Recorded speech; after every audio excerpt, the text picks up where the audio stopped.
Kok saya ngalami ketidakadilan? Ya pasti kalian berdosa. Itu konsekuensi dari 1 Yohanes 1:9. Oke, lanjut ya. Yesaya 64 ayat 5 dan 11. Nah, jadi di ayat 5 itu kan Nah ini yang sering saya bahas di kalau kita bikin draft pengakuannya. Jadi yang pengakuan dosa di Yesaya itu kan orang di generasi sekarang gitu. Tetapi perhatikan di anak kalimat kedua atau di kalimat setelah titik, lihatlah itu ya. Dikatakan engkau telah murka dan kami berdosa bersama mereka terus-menerus. Bersama mereka terus-menerus. Siapa kata kami di sini?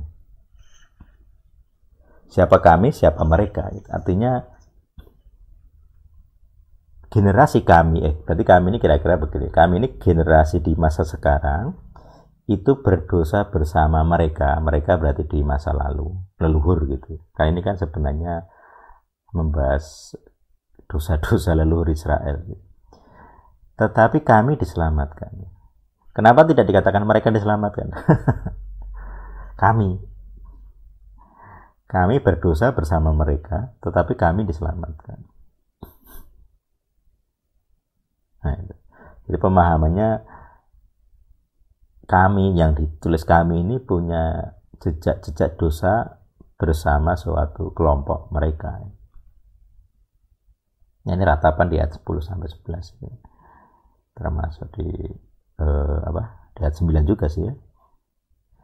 Jadi janganlah sangat murka dan seterusnya, jangan mengingat kesalahan selamanya. Jadi ketika generasi yang kami yang sekarang ini itu melihat kota-kota di Israel itu hancur ya,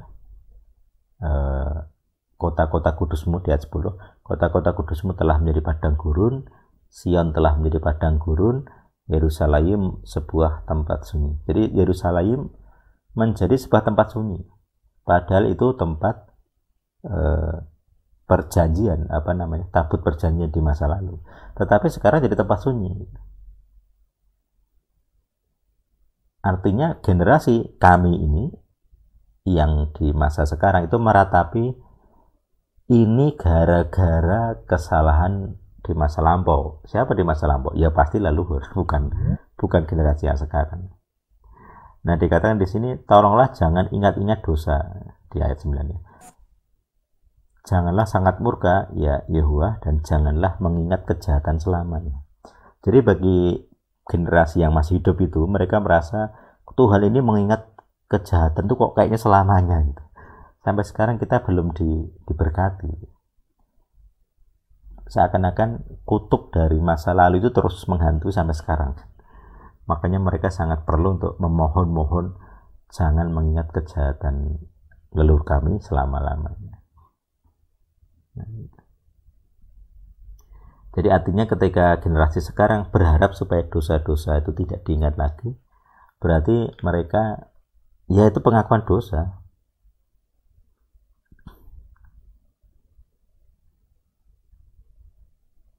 Jadi artinya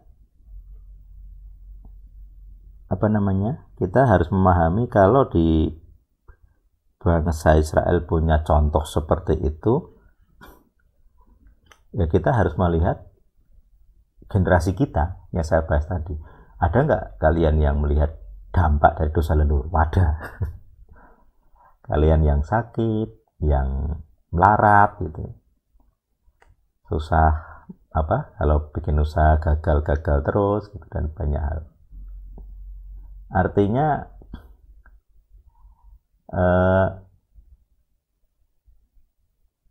itu fakta yang masih ada sampai sekarang. Ini kan di PL ya.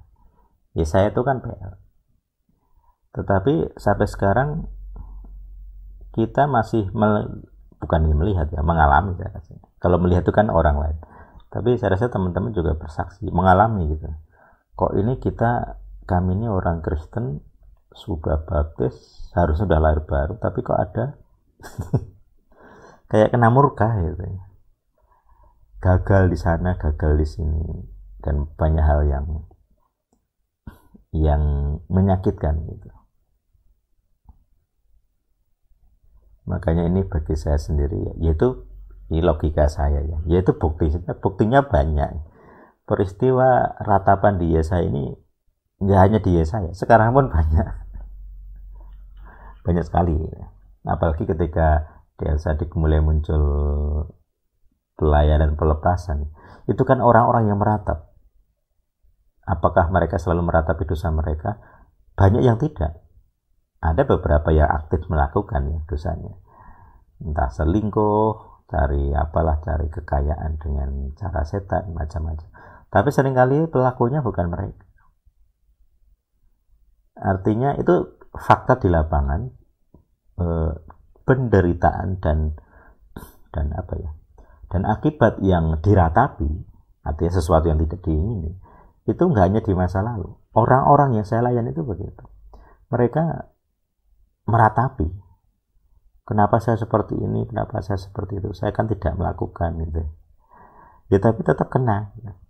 Nah, itulah makanya bagi saya sendiri, saya udah nggak ada keraguan ya, ini memang ada realita. Jadi kalau dulu meratapi di Yesaya, ya kita juga harus meratapi gitu. Kita harus pengakuan dosa. Kemudian di Mazmur 79 ayat 8-9, nah ini mirip-mirip. Jadi janganlah mengingat kami akan dosa-dosa pendahulu kami. Janganlah mengingatkan kami akan dosa-dosa pendahulu kami. Nah, jadi umat di Mazmur ini meratapi dosa-dosa pendahulu. Siapa pendahulu? Ya leluhur. Tolonglah kami ya Tuhan, keselamatan kami, dan bebaskanlah kami. Tutupi dosa kami demi nama-Mu. Jadi mereka perlu menegaskan demi nama-Mu. Karena kalau mereka bilang demi kami yang saleh, tidak ada. Demi kami yang sudah berbuat baik, sudah bertobat, tidak ada. Ini makanya ini kita jadi hal penting ya. Jadi kalau kalian membangga-banggakan kerohanian itu tidak ada. Di PL itu enggak seperti itu. Di Mazmur enggak seperti itu. Tolonglah bebaskan kami demi nama-Mu. Bukan demi kemuliaan kami, demi kesalehan kami dan macam-macam. Artinya ya seperti itu. Banyak banyak hal yang orang, ya ini maksudnya sisi gelap pemuridan. Orang bangga dengan kerohanian dan merasa saya layak mendapatkan berkat Tuhan, saya udah ini, sudah itu. Padahal contoh-contoh di ayat-ayat yang ada ya, para orang beriman di masa lalu itu seperti ini. Mereka nggak berani ngomong Tuhan bebaskanlah kami karena kami orang benar. Nggak berani ngomong. Padahal ini bukan leluhur loh ya. Ini orang yang zaman itu ya, bukan leluhur. Jadi mereka orang-orang yang bertobat sebenarnya, orang beriman yang tidak seperti leluhurnya. Tapi mereka nggak berani ngomong ampunilah kami karena kami orang benar. Nggak ada. Mereka bilang demi nama-Mu. Kenapa itu penting mereka menegaskan demi nama-Mu? Ya karena nama itu jadi perjanjian pokok bagi keselamatan Israel. Baik, itu di Mazmur 7, 8, dan 9. Kemudian di Ezra 9 ayat 6-7. Nah ini penggunaan aku dan kami yang sering saya bahas juga. Jadi di ayat 7 itu kan, di ayat 6, aku malu dan pedih, terusnya. Tetapi di kalimat kedua dikatakan kejahatan kami. Jadi dari kata aku menjadi kami. Saya bersedih, saya malu karena kami jahat, karena kami salah. Nah ini ya. Makanya saya di draft pengakuan kita untuk kurikulum pelepasan itu selalu begitu. Saya pengakuan dosa ini. Terus nanti di kalimat berikutnya, kalau teman-teman perhatikan ya, ini sekarang ngerti dasarnya. Teman-teman akan perhatikan bahwa dari kata aku itu akan berubah menjadi kami. Jadi aku beserta keluarga, ini yang kalimat saya susunnya, saya mengaku dosa sebab saya, keluarga, leluhur saya. Terus kalimat berikutnya akan saya ganti kami berdosa ini. Kenapa? Ya salah satu contohnya di Esra 9 ini. Saya malu. Tetapi ketika membahas kejahatan, dia bilang bukan kejahatan saya. Kejahatan kami. Siapa kami? Kenapa kami? Dia mewakili siapa? Yang ngomong kan saya. Kenapa dia bilang kami? Berarti dia kan mewakili suatu entitas yang besar. Bisa itu generasinya, bangsa itu, atau bisa yang lain. Nah, kalau di ayat 7 itu jelas, leluhur. Sejak zaman leluhur kami sampai hari ini. Jadi, kami di sini adalah bangsa yang hidup di masa itu. Terus, para kami ini jamak punya leluhur. Nah, dan dikatakan itu ini ya, sampai sekarang gitu. Sampai hari ini ya, kami berada dalam kesamaan besar. Jadi kata kami ini berarti kan ini himpunan yang lebih besar lagi. Jadi kami yang di sini itu lebih besar daripada kata kami di sebelumnya. Kalau dikatakan leluhur kami, itu kan ada dua ya, kami dan leluhur. Tapi ketika kami yang kedua, yang berikutnya, kami berada dalam kesamaan besar, itu kan berarti kami plus leluhur gitu ya. Himpunannya lebih besar.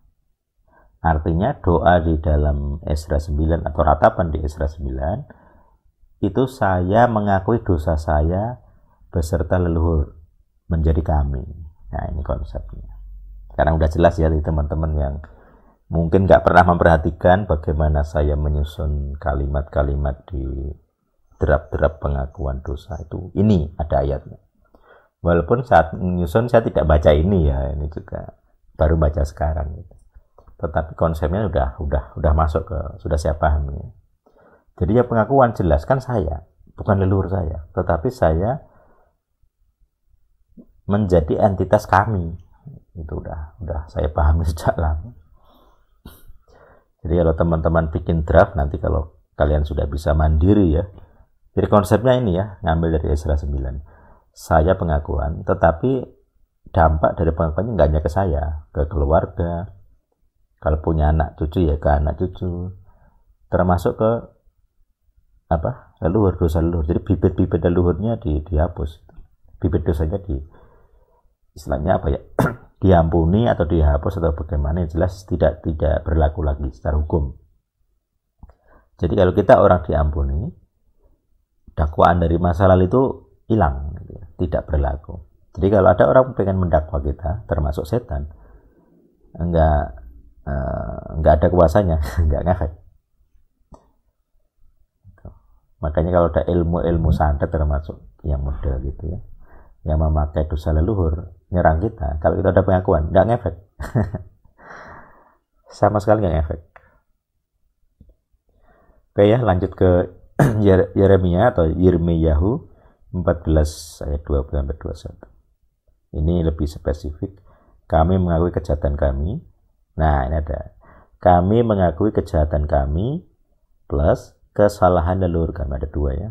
Jadi, kami mengakui kejahatan kami itu bisa aktif, bisa pasif, tapi condongnya aktifnya kami, pelaku. Tetapi juga kesalahan leluhur kami. Jadi, orang-orang di Yeremia, termasuk di atas Yesaya, itu mengakui dosa leluhur. Jelas. Itu. Oke ya, lanjut ke Mazmur 106. Kami telah berdosa bersama leluhur kami telah bersalah. Ya. Jadi sama ya. Jadi kami di sini generasi yang ada saat itu plus leluhur yang sudah mati. Gitu.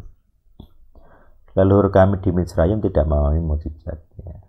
Itu mereka meratapi itu ya, generasi yang keluar dari Mitsrayim atau Mesir. Kemudian ayat terakhir kayaknya di Daniel ini ya. Daniel 9 ayat 2, 8 dan 16. Pada tahun pertama pemerintahannya aku Daniel. Ini pemerintahnya raja ya di ayat 1 ya. Melalui kitab-kitab telah memahami jumlah tahun. Jadi dia kayaknya kitab Yeremia ya kalau nggak salah, atau saya ya Yeremia. Pokoknya yang menubuatkan 70 tahun itu kan kalau nggak salah Yeremia. Nah, si Daniel baca kitab-kitab itu. Jadi berarti kitab nabi-nabi itu dibawa ke Babilonia. dipelihara oleh bangsa itu. Jadi pembuangan itu bukan apa ya, bukan perampokan yang kejam banget ya. Jadi setelah dinasti politiknya runtuh, sisanya yang kalah perang ya tidak. Jadi mereka nggak kayak dirampok, ya. Mereka bebas bawa apa saja. Pokoknya mereka dipindah gitu aja. Intinya bagaimana wilayah Kanaan itu kosong supaya tidak ada pemberontakan. Jadi orang-orang yang penting, pejabat-pejabat diangkut. Daniel itu kan bangsawan. Yang ditinggal itu orang-orang yang bukan elit ya, di kalangan bawah sekali ya, jelata itu ditinggal. Nggak mungkin mereka akan memberontak. Jadi kenapa itu diambil yang bangsawan? Karena mereka bisa memimpin perang. Nah mereka membawa, ini ada tulisan Yirmiyahu ya di belakangnya. Jadi kitab Yirmiyahu atau Yeremia itu dibawa bangsa Israel dan dibaca Daniel gitu. Nah ketika setelah 70 tahun, berarti ini 70 tahun setelah Yeremia bersabda, tadi udah mati mungkin Yeremia, harusnya ya. Jadi Daniel dikatakan berdoa supaya Tuhan mengampuni. Jadi dia mengakui dosa-dosa kami dan kesalahan leluhur kami, sama ya. Jadi Daniel punya kebiasaan pengakuan dosa kami dan leluhur kami. Yerusalem dan umatmu telah menjadi celaan bagi semua orang yang di sekeliling kami. Ya, itu.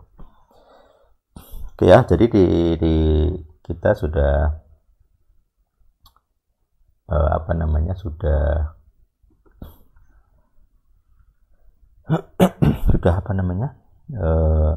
punya daftar lengkap dari ayat-ayat atau dosa-dosa yang menjadi alasan kenapa dosa leluhur itu perlu diakui. Enggak hanya PL ternyata, PP.